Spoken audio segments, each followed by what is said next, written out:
بسوي ان شاء الله صينية توست بالدجاج. هنا نزلت بصلة قليتها مع شوية ثوم، وبعدين حطيت الدجاج كده اقطعه قطع صغيرة، وممكن تسووه مفروم قلبه بس ياخد لون. حطيت شوية صلصة، مرة قليل صلصة، وجزر وبصل اخضر. ممكن تحطوا فلفل اذا تبغوا، انا ما احط فلفل. نقلبهم. دحين احط الخضار، اي نوع خضار تبغوه. نزلت البهارات، فلفل اسود، شوية كمون، شوية قرفة، شوية بهار حلو، شوية مرة كاري، مكتوب عليه كده كاري خفيف، وطبعا ملح.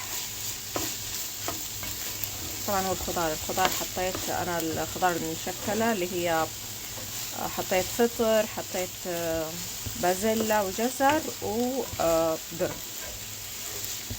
كده الحشوة تمام. بحط عليها بس شوية موية عشان تمسك في بعضها.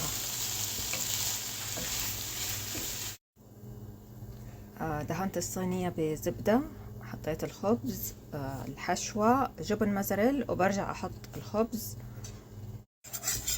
بسوي البشاميل، حطيت زبدة معاها شوية زيت عشان لا تنحرق، ونزلت 4 ملاعق اكل دقيق احمسهم. انا احبها كده، ما تكون كده اللي هي زي ناشفة كده، على طول تحمسوها، يعني تفضلوا تحركوا، مو تتركوها تنحرق لين تاخد لون. طبعا انا حسب الكمية اللي عندي، الصينية وسط اللي عندي. شوفوا بدأ يتغير لونه.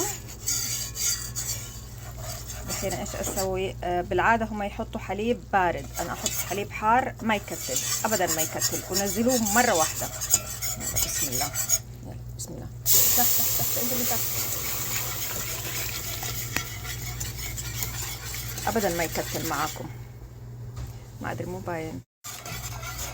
شوفوا ابدا ما يكتل.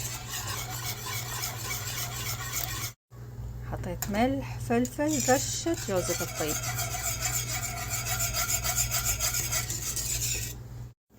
الحين ننزل البيض، خلاص طفيت النار، ننزل البيض بشويش وعلى طول نخفق عشان لا يتكتل، لا ينطبخ.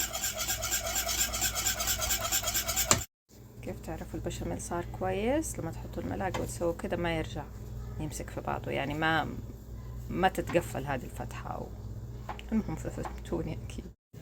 طيب غطيناها بالبشاميل، وزعت جبن موزاريلا على الوجه، وشغلت الشواية بس تاخد لون. بعدين انزلها تحت، انزل الصاج تحت شوية، وافتح الفرن من تحت عشان كده تتحمر.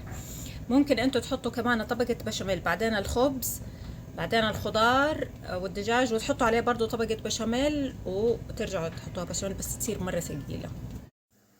خلاص كده شويتها، وبعدين حطيتها شوية على الصاج من تحت عشان تتحمر. اطلعها بس تبرد اقطعها. بالعافية.